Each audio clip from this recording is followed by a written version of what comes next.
For homesteaders that live up north, there is an annual, virtually monumental chore that we all have to do, bringing in the season's firewood. If, like me, you do most of this yourself, you understand just how hard that is. I have a couple horses and a tractor to help out with this job, but even so, the ground is rough, and I'm particular about not using healthy trees, and I try to take a special care to make sure my firewood cutting actually leaves the woods the better for it, taking only trees that are crowded or diseased, and otherwise that will benefit the forest by their leaving. But after all the wood is harvested, cut into logs, and brought back to the homestead, there is still the enormous task ahead of splitting it into small logs that are fit for the wood stove or fire chimney. These days, many homesteaders have resorted to mechanical wood splitters. For myself, I still prefer to do it the old-fashioned way, with a chopping block, my hands, and a maul. I think splitting firewood this way is becoming something of a lost art, because when I see many persons do it, I see them putting their backs and their arms into the swings, which can break mauls and be hard on the body. I'm going to show you a better way. You may already know this, and if so, you might just want to skip this video, but if not, I think you'll appreciate it. You don't have to put strength so much into the maul as speed. The strength you can get through leverage. I'm going to show you the technique in two parts. Start by standing with your legs spread side to side, a bit wider than your shoulders. This will give you stability. When you swing the maul, you want the maul to go out its full length so that on the off chance you miss the chopping block, the maul cannot come back and hit you in the leg. This would be bad, but if you live in a remote area, it could be worse, as it could bleed out long before you can get help. Position your offhand near the base of the shaft. Position your dominant hand just below the maul's head. Now, instead of swinging, push up on the maul's head. As the maul head flies up, slide your dominant hand toward the base.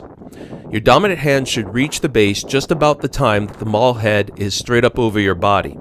At this point, draw your arms down.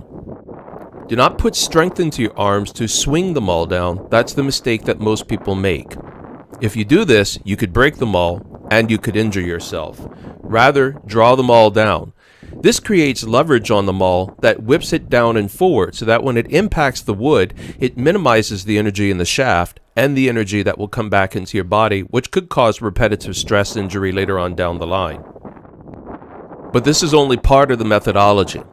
You can increase the force of the leverage by also drawing down with your legs.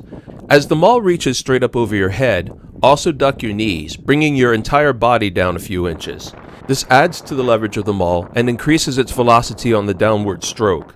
The velocity is tremendous and will break wood without you having to put the full strength of your arms and back into the maul, which reduces the chance of breaking the haft or injuring yourself through repetitive stress injury that would be caused by swinging your body's full strength into the maul.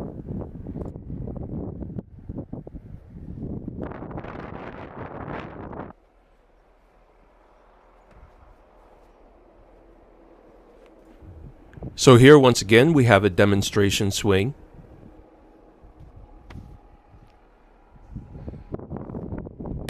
And then an actual swing. Notice the velocity on the haft.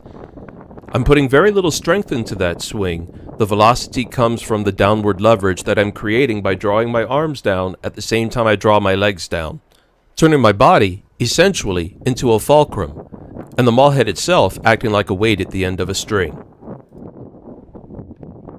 The technique is so effective, it can easily be used to split wood with just one hand.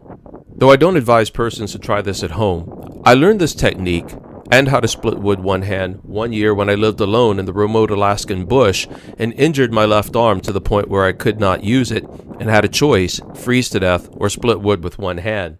Of necessity, I practiced and practiced till I became good at it. Though, in truth, no matter how good you get at splitting wood, it's always best to use two arms as it gives you a lot more control and is much safer. Here, I do it for demonstration purposes only. That's the technique in a nutshell. It takes only a little practice to become good at it, and if you do this, you'll not only find it easier to cut your winter's firewood, but it'll be less stress on your body, and you'll be less prone to suffering things like repetitive stress injury.